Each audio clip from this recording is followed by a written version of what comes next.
Wait a minute. Hey, welcome back to Bloomers in the Garden. I stumped Julio for the first time in 5 years. Anyway, listen, the Old Farmer's Almanac considers the dog days of summer to be the 40 days beginning July 3rd and ending August 11th. So, folks, we are in the midst of it. Oh, my gosh. I don't remember July being so hot. Do you? No. Or dry. Or it's dry. Dry, it's right? Very, very dry. At least you get like those tropical storms once in a while at night where it cools everything down for a little while, waters your plants.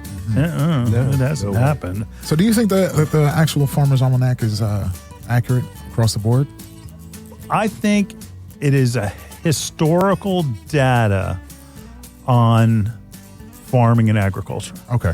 So, gotcha. And you know, see the thing, it's a tiny little booklet. Yeah. You know, so a lot of people have success though. Oh, reading it, using the Farmer's Almanac. I do. My neighbor uses it daily with his chickens and everything else and his crops out there. Yeah, he swears by that thing. Lancaster Farming News. Yeah, you think the New York Times, Sunday New York Times is big? Yeah, we know that. Someone gave me a booklet this big. Oh yeah, folded paper, a weekly newspaper, Lancaster Farming News. You know, and it's like, hey, you guys don't think we do research, right? Right. Those Amish guys, they know what's going on. They are the best farmers in the country. Right. Yeah, absolutely. Anyway. All right, dog days. Dog days of summer. So what does that mean? Watering. First things like water. I don't know. Julio, explain the index finger probe for me. Make sure that you're using your index finger to check to see if your plant is dry or wet. That is critical from the first step that you make. So you need to go into the plant's soil and make sure that your index finger is down there and checking to see where your plant is at that moment that you need to act on it. And how do you know? Like if you keep going and like it's still wet, like we try to tell people this, when you use your finger and you test the soil, that you develop a pattern. But during these dog days, it's a little different. A pattern is pretty difficult. Previous to that, you could pretty much say, it's like, all right, every third day I need to water. But now it may be, if it's really humid, like today is a beautiful day. Today the humidity is low. So that's going to make things dry out.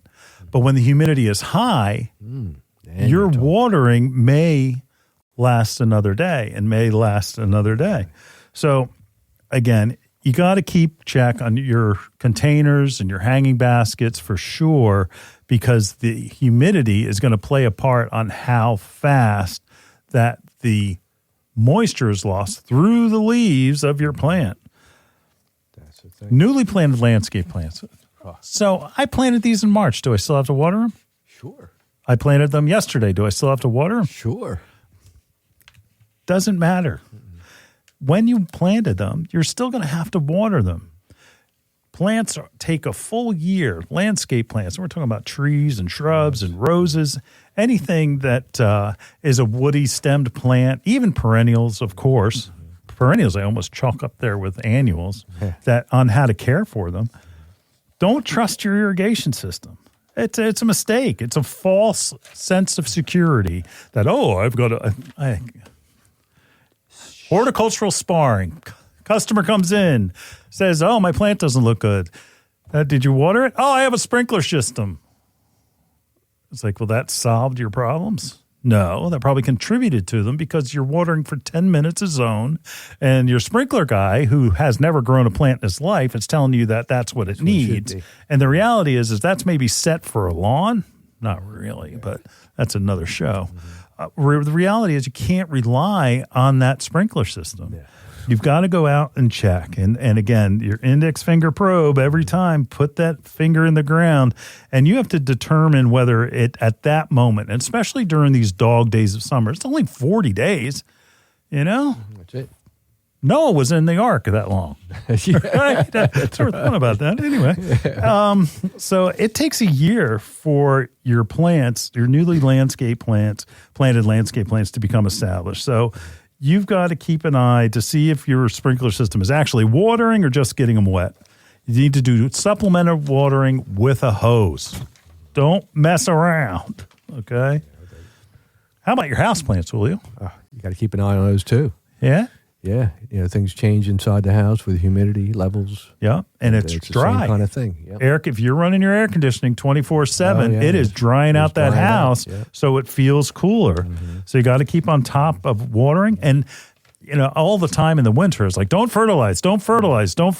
But now, feed your plants. Feed your plants, both inside and outside. It's time to feed your plants. Right. Another thing that, we brought up is that, we like to, because the sun's coming through the windows, now we're going to shut those shades. What happens? The leaves turn yellow because they get no light. Yeah. All of a sudden, your plant's all happy where it was. Oh, it's perfect in this position.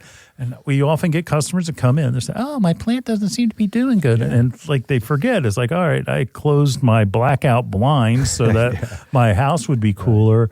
And your plant is now getting no sunlight. Now it's under shade. Yep. So really important just to make sure and aware of what you're doing with your plants. Mm-hmm.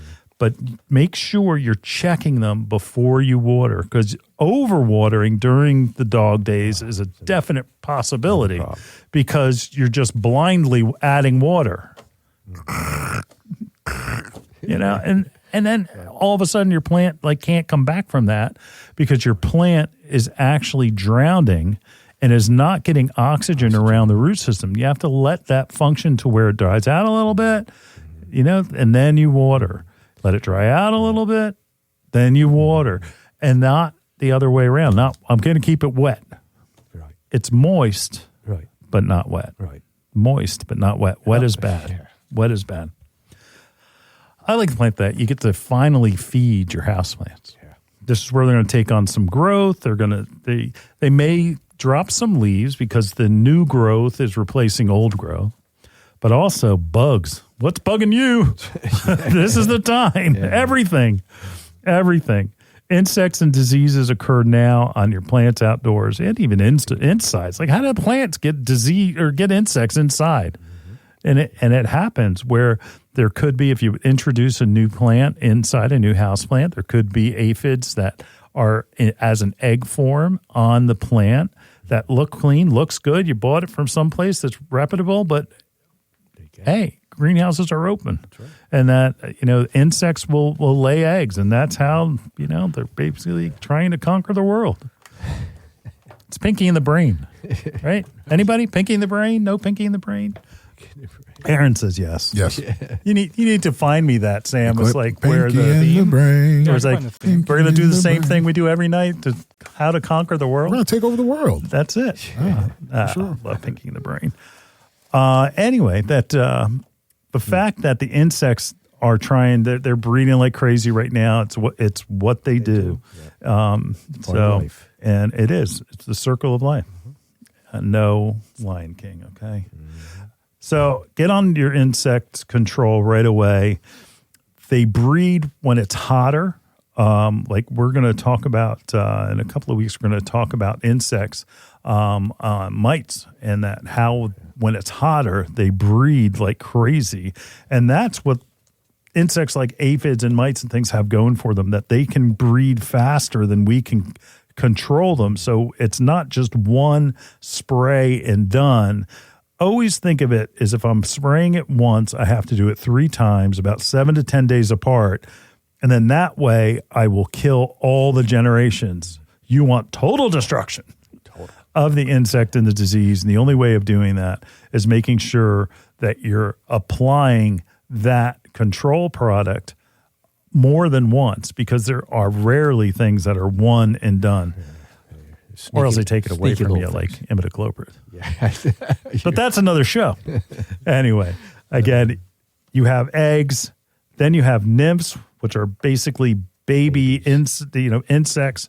Then you have the adults. The old adults breed, they lay eggs. You have nymphs, you have adults, and that continues over and over and over. And if you only spray them once, you find that first generation is gone. But then the eggs hatch and they start all over again. And that a lot of time the residual is not good enough that it will protect them, especially on organic insecticides. Wow. Anything to add in these dog days? Oof. Air conditioner, that's where I'm at. Hey, yesterday I fed all of my plants outside, and that I noticed that I have 3 or 4 pots they're big, enormous pots, and that they are not getting dry very fast. And I'm challenged. My glow-in-the-dark petunias are giving me a fit right now because they're in there, and that they are not growing as fast as they should be because those pots are staying on the wet side. Yeah. Yeah. I drilled new holes in the bottom for it to drain, and I think that will certainly help. But they're not getting to that point where my index finger probe is feeling dry. It's always on the moist side, and I think I'm keeping them too wet. Do you think you'll pull them out? No. Put them in a different pot? No. $40 a piece, no way. I'm with them until the day one of us dies. They may be the end of me. Yeah.